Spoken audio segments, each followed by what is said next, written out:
right, everyone, welcome back to another episode of the Slap the Ass Show. We are now on episode 28, and we have the lovely and talented Penny Lane Blayne on the podcast today. You can also find her on the Penny Lane podcast, where she has her own show. So we're really looking forward to this. Jimmy and I are extremely excited. So with that, Penny, welcome to the show. Thanks for having me. I'm so excited. It's my first no one ever interviews me. So we're switching the roles up here then. I know. I'm like chomping at the bit to ask you guys questions. So yeah, you can ask us questions too. I mean, it's an open forum. It's an open forum. Open forum. But yeah, Penny, thanks a lot for coming on the show.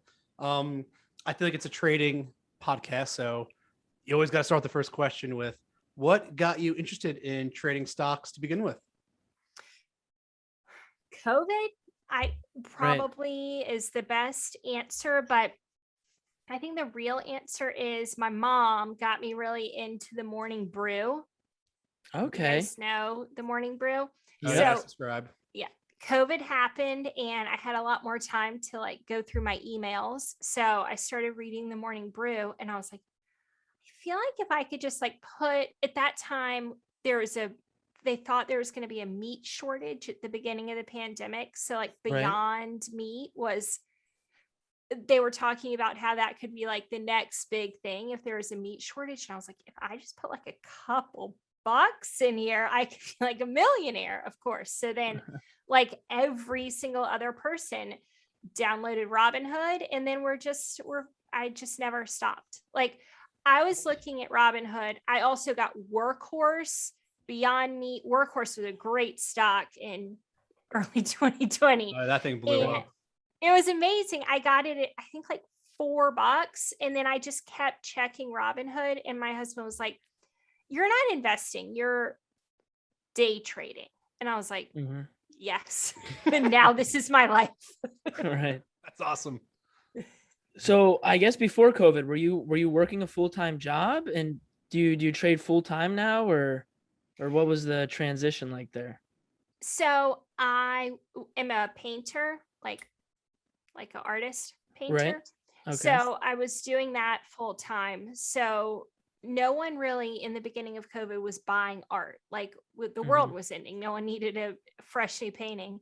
So I had like some time there, and I still do some painting and I'm very passionate about it. But I did like my world magically opened up to like, I have room for this. And I've been an artist my whole life, and I've also always wanted a podcast, but never thought that I could find something that I was passionate enough about to talk about enough to have my own art, my own podcast. Like art, I love, but like, what are you going to say every week? I just couldn't, So I just got super down the rabbit hole of trading and was like, I think I could talk about this. And we do 2 episodes a week. They're like an hour to an hour and a half. So that's 3 hours a week of just talking about trading. Yeah. So I guess, so you started trading during COVID, and then when did you kind of find like the financial Twitter community? And then I think you started your podcast around like March, right? If I'm correct. Yeah, it was spring. Okay. So when did you get involved with Twitter, and then when did you start to get the idea of starting the podcast? I know you said you always kind of wanted a podcast. Yeah. But when did you finally like decide that it's time to start it? So I would guess that I got on Twitter. Somehow I found Twitter. I don't exactly know. I think I did the like, I'm going to read on Robinhood. Then I got into Motley Fool, obviously, as like one does. And then that led me to Twitter, which led me to which led me to Atlas, like immediately, just as it funnels all traders like directly into Atlas. And I spent a good deal of time in Atlas just losing money. Like and I didn't understand why. I was like, actually, that's not true. I went, first I went to Tim Sykes. Okay. Oh, good old course. Timmy. Yeah.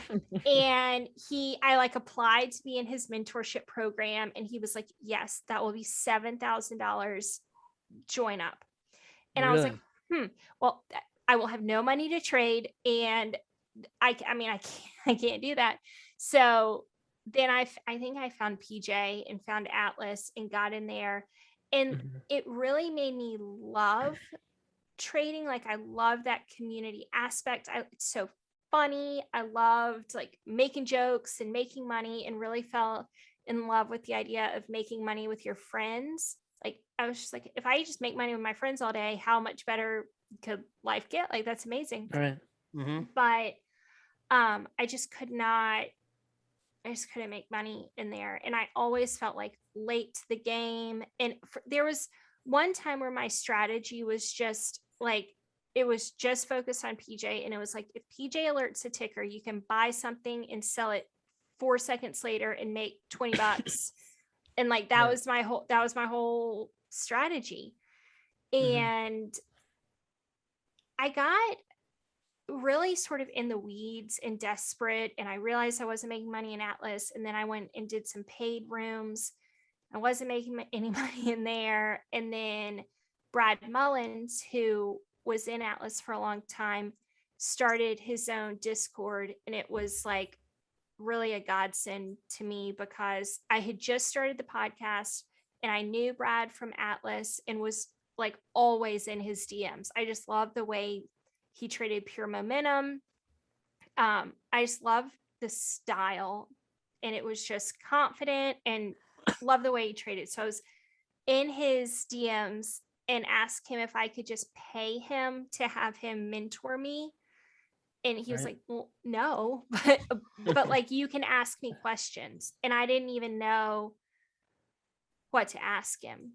And then, but I had started the podcast because I wanted to learn stuff. And then he opened his Discord and immediately gave me like a really big moderator role, like within the first couple days of opening the podcast or opening the Discord. And he was just like, I believe in you, and you're the reason I started the Discord, because like, you wanted the help. And somehow just having someone believe in me and like put some faith in me changed it changed my trading, it changed the podcast, it changed the whole trajectory of my trading life. So I owe a lot to Brad. Yeah, no, that's awesome. I think I can speak for Luke as well when I say this, but when it comes to trading, especially when you're just starting out, I find that trusting these more peripheral large accounts with a lot of followers is not the way to go. You have to have a nice tight knit circle of people that you really trust, to really like want your success to happen and not just dump on you. I mean, in the OTC, for example, I'm not going to name names, but one dude just got arrested not too long ago for basically pumping and dumping on people. And it's easy to do when you have a bunch of followers. You buy these OTC tickers that are basically defunct with no volume. You create the liquidity by buying up all the shares. You're like, it's going to the moon. All the newbies go in, buy the stock, and then you just sell it to them. And it's like rinse and repeat. That's how you make money. But it's one of those things where you have to find a great circle. I kind of want to pivot back to your painting comment a little bit, because it kind of spurred to something in my mind. So one of the first stocks I ever made money on, I talk a lot about pet meds, put options, things like that, but one of them was actually Etsy. And I remember I heard about this because my mom was buying a bunch of stuff, and her friends were like making all these weird figurines and selling them on Etsy. And then I looked it up, I was like, I looked it up, it was like publicly traded. I was like, oh wow, like no way. I saw it was like $30 a share, and I bought it. I sold at like 50, but I think now it's like, over 100. It went way up. When you were painting, did you sell on Etsy at all, or not really? No, I have a really big Instagram following, and I did all my selling through Instagram. Nice. Our former roommate and current video editor is a nature photographer, and he has a very nice size Instagram following. There's photos of his work all over the house, but we transitioned to have the space background instead of. Wait, do you guys live together? Oh yeah, Luke and I are roommates. This is fantastic. This is great. Jimmy's in the basement right now. I'm upstairs. So do you guys fight over Wi-Fi at all? No, we share Wi-Fi. So I kind of It's been pretty good. I was gonna say, I just complained to Luke when the Wi-Fi is down. Like, bro, we gotta get a new Wi-Fi. What's going on? Yeah. So I just got a new trading setup and hardwired this computer that I'm talking on is hardwired nice. to the Wi-Fi. And my kids are like pissed. They're like, I'm doing a podcast and they're like, Mom, you're taking all the internet. So we're going to upgrade the entire internet for the house so we can all have adequate internet. Very nice. Oh, that'll be nice. Appreciate that for sure. Got Yeah, to play Xbox Live somehow. It's funny. I remember when I was younger, I'd be playing like Call of Duty on the Wi-Fi. My mom would get mad because then she wouldn't have good internet because I was gaming. So I can completely relate to your situation. On the flip side, you're the flip side. Yeah. I was saying your mom's one complaining. Yeah. Oh, and you're yeah. the kid. Now it's like Penny. Yeah. Now it's the opposite.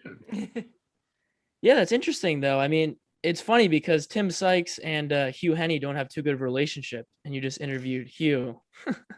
Yeah. So, because he was arguing that you make your money from people paying you, whereas we make our money from trading, that whole thing, which I thought was interesting.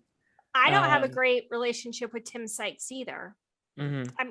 I mean, I don't know him personally, but that was a weird. It was a weird interaction. It was weird. He like trolls Hugh and Dan like all the time. It's kind of funny. And Zach sometimes. And Zach, yeah. Yeah. Well, when you have all those followers, you're a big target on your back. Obviously, people are going to, shoot some arrows behind you, Right. FinTwit's so great for that. If I'm ever having just like a bad day, I'm like, let's see what's going on. There's always something. That's what I was saying to Jimmy. I was like, I recently like deleted my Facebook. I was like, it's kind of a waste of time.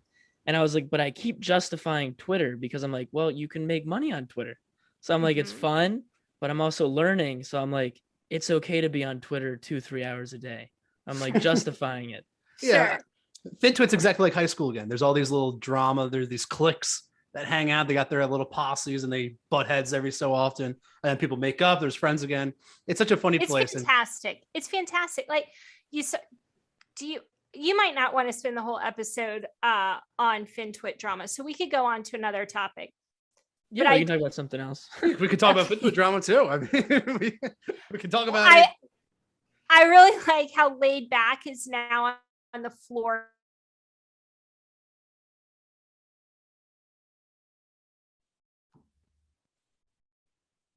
Or an Atlas. That like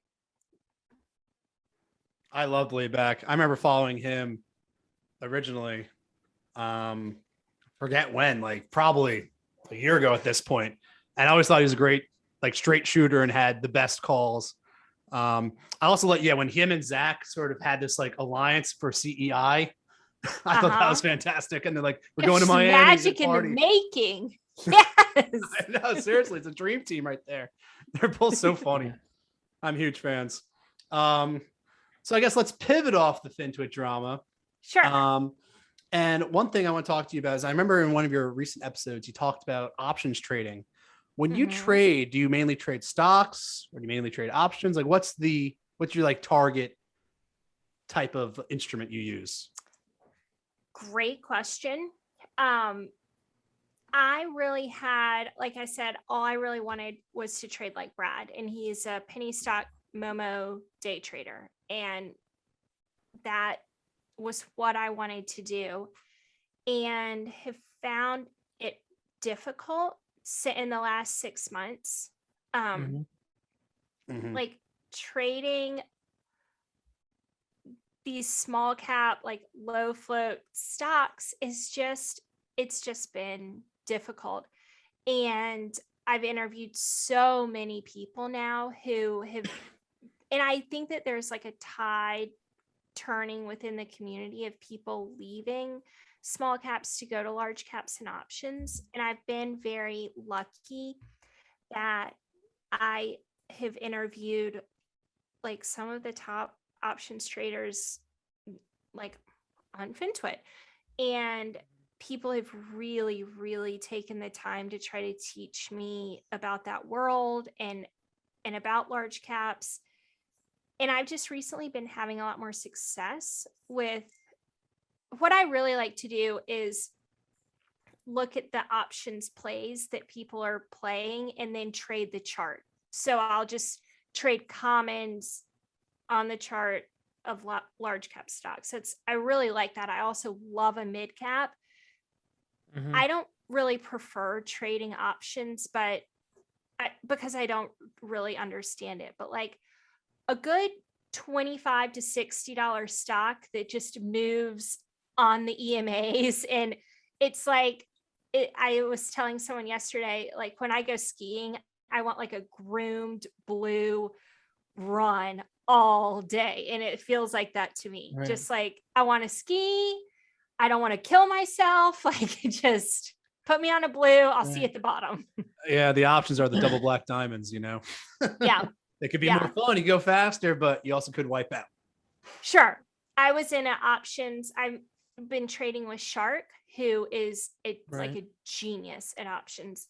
And I got into some options trade with him the other day, and it was a double black. I was like immediately down like $500. I mean, and I was like, oh, this is more Right. than I can Oh, handle.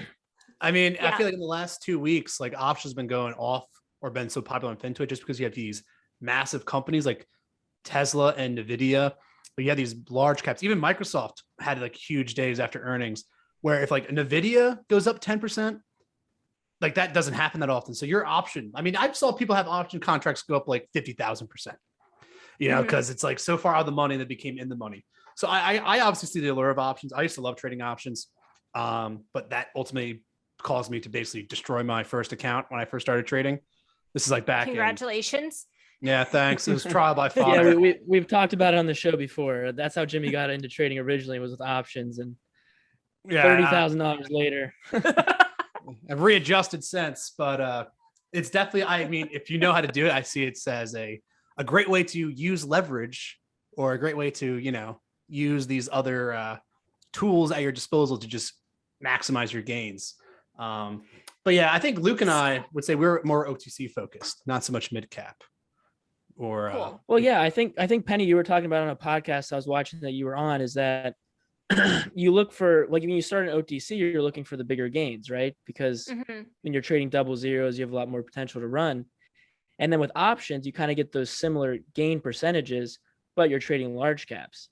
So Yeah. it's kind of like, I always say to Jimmy, it's kind of like the OTC trading of big boards. You can still get the same returns, but the problem with options is it can go, you know, the contract expires and you're, you know, out of luck. My only But when you first started real- trading, my I was going only to say, when you go ahead. that's the lag right there, a little issue. Yeah, there's a little lag. Our internet's a little weird right now. It cut out for a while. That's We why I gotta wasn't tell like saying our anything, we gotta but- tell our kids to stop playing video games. Kidding. Joke. my kids aren't home, so it just can't be me. No, it's my us. only real OCT huge thing that I was involved in was obviously LTNC, Right. of course. Oh. Made some money there, gave it back, but did go down multiple rabbit holes of like exactly what's going on here. It was fantastic. Yeah, So- coming back to OTC or FinTwit drama, that was probably the peak of it in my eyes. Stan the trading man versus the world. Him and Parmel. Yeah. That was the best FinTwit drama. It was just so funny. I love It was Stan. I don't so care. good. He's so funny.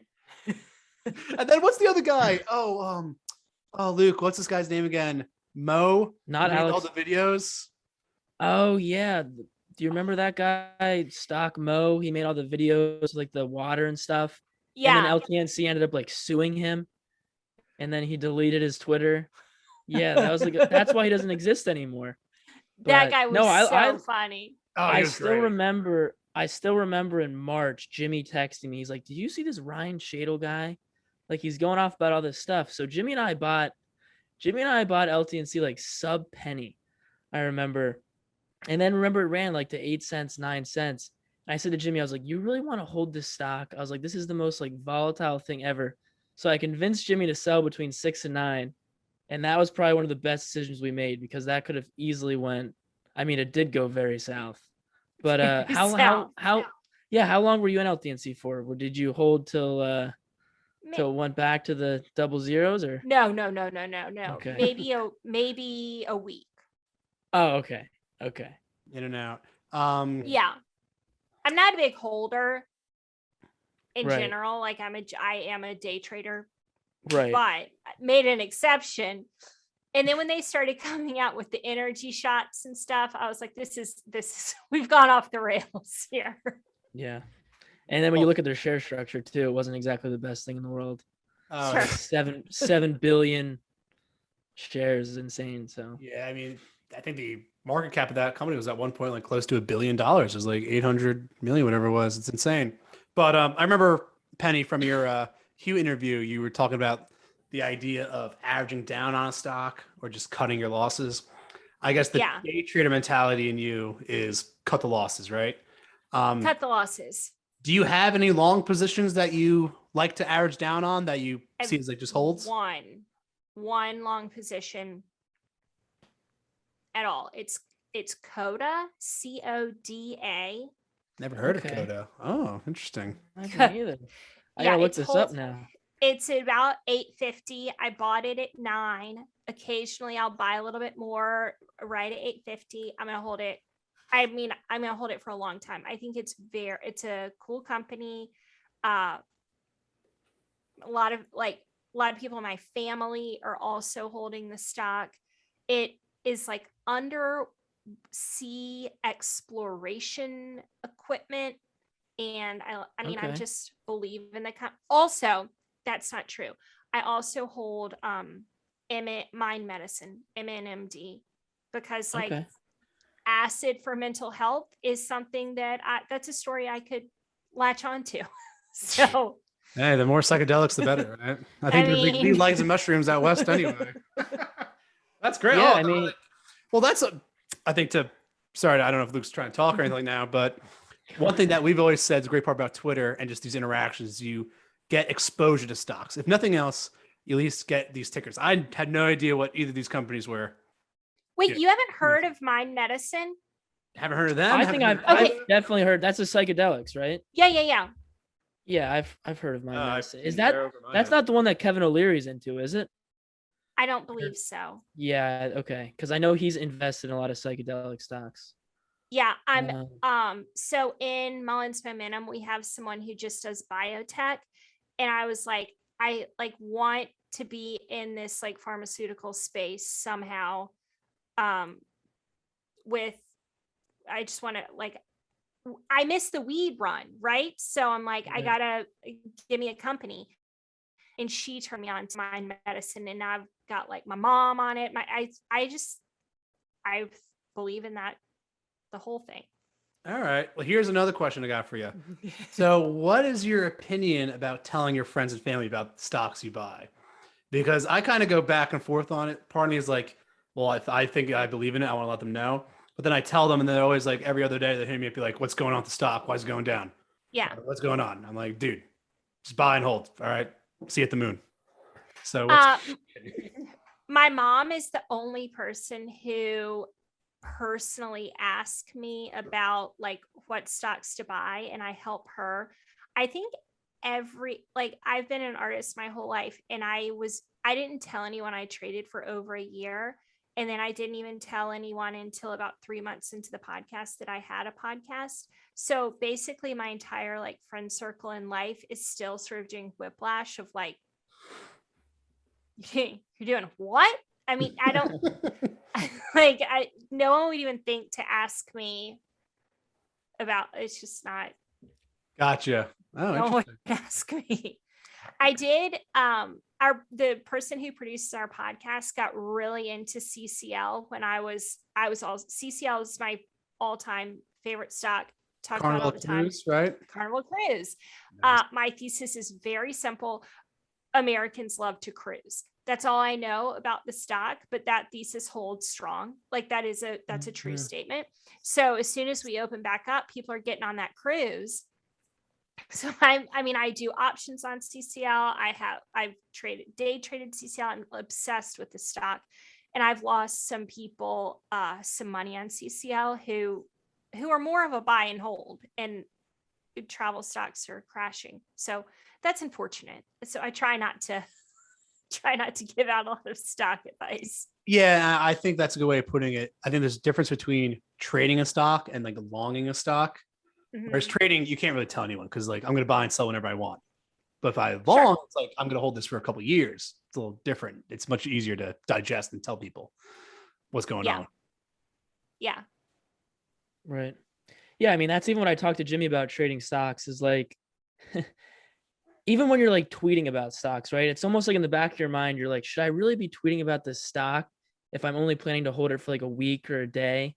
You know what I mean? Because in my mind, it's like I only really tweet about a stock if I have conviction and I'm going to hold it for at least a month if I'm swing trading it or something. So like, what is your mindset on tweeting a stock that you're promoting? Are you more saying like, this is a good options trade, this is a good day trade? Or are you tweeting more like just what you have stronger conviction on? I don't tweet about any stocks. You don't tweet about any stocks. Okay. That's probably the smartest way to go. Someone called me a pumper the other day and I was like, you'll always get that. Yeah. You can go back through all my tweets and you can listen to every podcast. Like, I don't recommend stocks to like, no, that's wrong. Right. Well, I also say though too, it's like, isn't everyone a pumper of a stock in a way? If you truly have conviction in the stock and you're going to hold it for a long period of time, of course you're going to tweet about the good things about the stock. You're not going to tweet about the bad things. You know what I mean? So it's like, yeah, I guess people are always going to call you a pumper, but if you're holding that stock and you're not like that one guy who went to jail and was tweeting about, an OTC defunct ticker that wasn't active for 2 years and then buying shares on a Friday to make it close green, that's different. But if you're actually tweeting about something you have high conviction in that you're holding, I think that's a different story. So, I mean, again, it's like the OTC markets and big boards is a totally different game.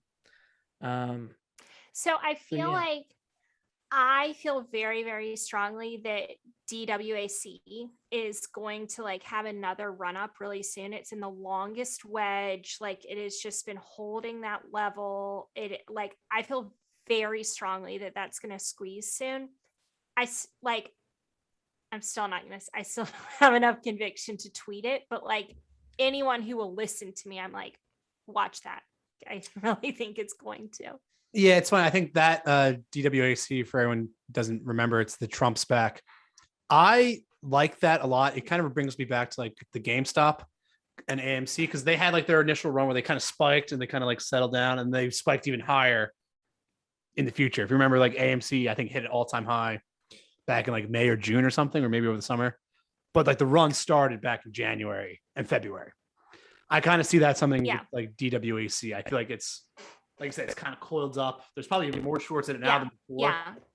So it's gonna come to fruition soon enough. So Penny, here's another question I got for you. Do you ever short stocks? No. Or do you buy puts? Don't really buy puts either. Okay, you're one of so the you're good more ones. of call options. One of the longers. Yes. Well, you remember the Kodak run?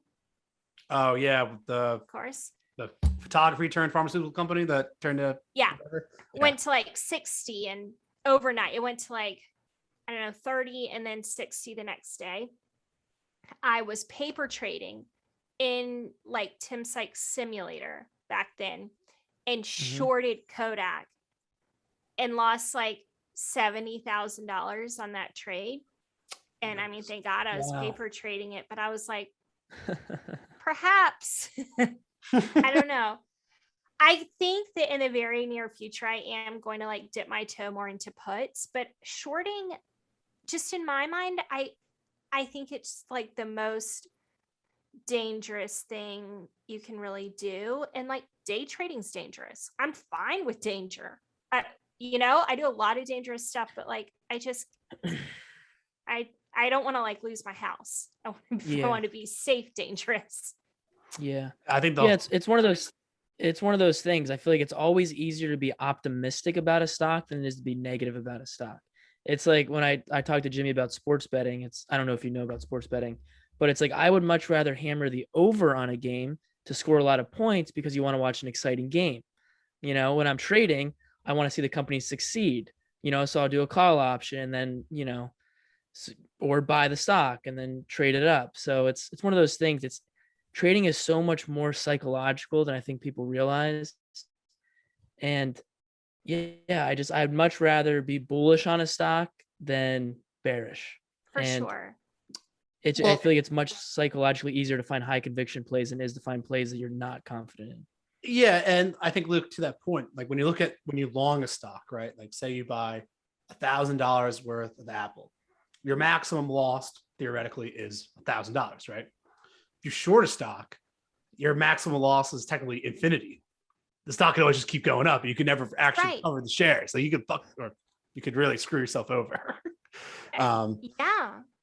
I mean, yeah, you could. And it's sort of like my trading account is what I'm willing to lose. Like if that money went away, I've had a good time, and it like that, it's okay. But that is the money I'm willing to lose, not Right. that times 8 or I don't know. And Mhm. certainly it can't be like that dangerous. Like you can put in stops and like certainly you can be safe doing it. I'm just like afraid. I mean, Mhm. Yeah. Safety I think that's a score. good segue into your diversification of money as a whole. So like you have your brokerage account, obviously. Do mhm. you have a Roth IRA, like Hugh Henney likes to say? Do you have a 401k? Do you invest in real estate? Or is kind of your brokerage account where you make your money? How do Uh, you set up your overall financial portfolio? I do not have a good answer for this question.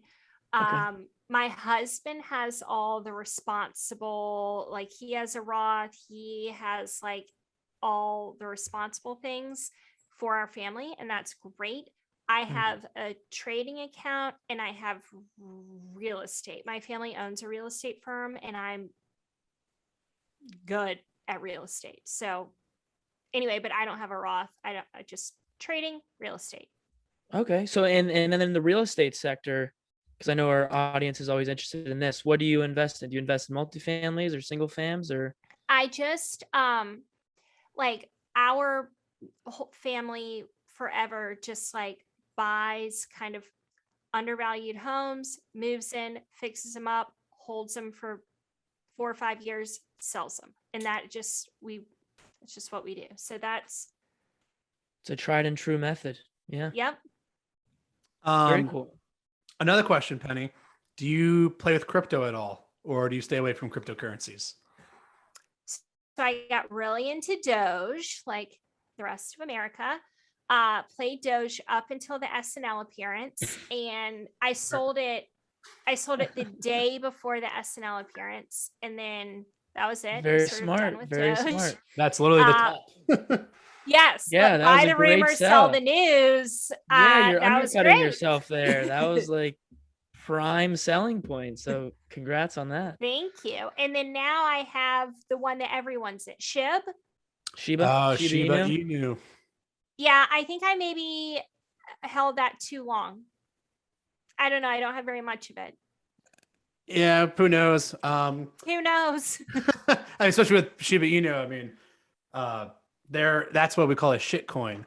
But my one friend who we actually interviewed not too long ago, his name's Nizzy Lord, and back in January he was telling me to buy Shiba Inu coin. I was like, "What are you doing? Like, this is crazy. Shiba Inu coin, like this is BS." And sure enough, if I would put like $1,000, would have been like, would have made hundreds of thousands, but I didn't. So it just shows the market's broken, right? Does anything actually have value? Like Rivian, for example, sold 156 cars and is worth 150 billion. It's like what these valuations are insane. It's the meme is taking over fundamentals. It's hard to trade, but ride the wave. That's what you gotta do, ride the wave. I did buy some Bitcoin on that major dip that it Mhm. Oh, just nice. had. And that's something that I didn't buy a ton of it, but I was like, this I'm just going to hold. Like that seems like a good long-term hold. It's certainly, I mean, I don't know when I bought it, in the 50s, I guess. Okay. The 50s. 50, Yeah, I think it 50. dipped to what, 30,000 in like, what was that? Like August, June? Or it's June? like Yeah. summer It was point, June. some point it dipped like, yeah, maybe it was July or August. I think now it's even dipping. I mean, it hit almost 70,000. Now it's like back below 60,000. So again, that's another thing where you got to have a thick stomach because it's going to be bouncing around forever. That's Well, how and, and then people, yeah, and then people trade all the stocks that are associated with Bitcoin and crypto, like Mara. People trade that, and it's basically just predicated on what Bitcoin will do, as are most of the cryptos. It's like most of the Sure. cryptos are going to follow whatever Bitcoin or, Ethereum do. And then you have all these big names in, finance, like the Adam Schiffs and everyone, who are constantly saying crypto is going to go to zero. So every time you're trading crypto, it's in the back of your mind that these these cryptocurrencies are just going to tank. So I remember Jimmy and I put some money in crypto in like April, right after it was super bullish in like March. And then it just kind of ended up plateauing and then going down. But if we would have held long enough, I mean, then in September it ends up going on a bull run. So it's like, I just don't understand crypto enough to put enough money into it. Yeah. I feel like you're kind of on the same page with that. Yeah. So I have a Coinbase account, and it has $800 in it. I mean, that it's fine. It's like, just throw some money in there and we'll just see. Right. Yeah. I mean, people say the stock market's the casino. I say cryptocurrency is the casino, because generally stock's supposed to go up over time, right? Like if you buy the S&P, the theory is in 10 years, you'll have twice as much money. That's the theory. I think that the crypto bank of stocks is my favorite sector to play. Like, it's just, I bought Mara calls today, like Riot, really? Annie, and I always say Annie, and people say I say it wrong. ANY. Love that stock. Any. Hut I'd say any is one. Like, I don't know. They're easy. Yeah, no, yeah, like I said, like you and Luke were saying, they're easy to play. Bitcoin's up, Yep. they usually go up. Bitcoin's down, they usually go down. And the great part is Bitcoin trades 24/7. They used to only trade, 9 to 4 Monday through Friday. So you can read it easier over the weekend. You can tell like, oh, Bitcoin's way up on Sunday night. That means tomorrow's going to go up. Yep, I love a Bitcoin Monday. It's just great. We're all focused on it. Like why can't every day be like that? Just like Bitcoin goes up playbook. World would be a better place for sure. Yeah, it's funny. My long-term thesis. So I kind of like subsided my trading a little bit, and now I kind of just load up my longs. And I'm a big believer in blockchain technology, and I think that's going to kind of change the way people transact. I think that's how Web3 is going to be built on like blockchain rails. So I always look for companies like that. Would you say when you long a stock, obviously you're talking about the undersea exploration and the acid psychedelic medicine companies, were those sectors that you've known about in the past where you're like, all right, I know psychedelic medicine is going to be something big in the future, I'm going to find a company that's going to be it? Or was it kind of like you were told that this is a good idea and you're like, oh, like I can see this being big? Like what was the justification for finding these longs? Like why undersea exploration? Why acid-based medicine for mental health? Like I'm just trying to think. Yeah, I did both. The undersea exploration is literally my brother-in-law, a super smart guy, just was like, I'm into this company. Justin? Not Justin. I have both my brother-in-laws. They're super into trading. My other brother-in-law. And I was like, if it's good enough for you, it's good enough for me. So just, that's it. And then when I first started trading, like I did a lot of weed stock trading and just got really into the sector. I really understood the concept of like the rolling weed legalization and then weed as medicine, and that all just like felt really good in my brain, like that whole sort of arc of that. And so I was looking for a psychedelic company to get into early and like ride that same wave. It just I mean, I think the world is sort of, especially since COVID, like less people are drinking, right? More people are turning to weed. People are looking for like healthy alternatives to just normal medicine that we've had for the last 50 years. And I feel like that it could really crack open like a lot of great health stuff. Right. So Yeah, and Penny, I remember you were talking on the one podcast that you were talking to one trader about CBD, and then you Mhm. started kind of using the CBD products. Do you think that works, and do you think that's a sector? Well, I guess the weed stocks, you would also be investing in CBD as a result. yeah, Is that a sector that you're looking to invest in still, or are you more kind of pushing towards psychedelics because that's a new frontier I like type the thing? psychedelics more. Like Right. weed stocks are trading kind of funny right now. We've had a weed week this last week, and I thought like Tilray, I had calls last week and I was trading Tilray Commons, and it's like a pop and drop. It's not holding its gains. I think the news has come. I think it's weed is going to be legal all over the United States. And maybe that Right. people are no longer investing in that as like the next thing. Right. And there's also just so many weed stocks too. So So it's many like weed stocks. you pick one and you're like, I remember I was trading one. It was, I can't remember. It was based out of Seattle like a while ago. And there's 30 weed companies based out of Seattle. So it's Yeah. like you can do as much research as you want, but at the end of the day, one of them is going to win, the other ones are going to fail. So Yep. it's tough picking the winners. So And Penny, I think you bring up a good point because I don't think psychedelics is nearly mainstream enough yet. So I think I you're don't right. either. There's- But okay, here's a great example. So, I'm in high school. Weed is like the most taboo right. thing. I mean, you're buying it at not me, but one, let's say, is buying it like behind the Starbucks next to school, and you're like, it's a whole taboo thing. And now my mom is buying CBD for her back. She got me into CBD for my back. That like I Right. use CBD for my back.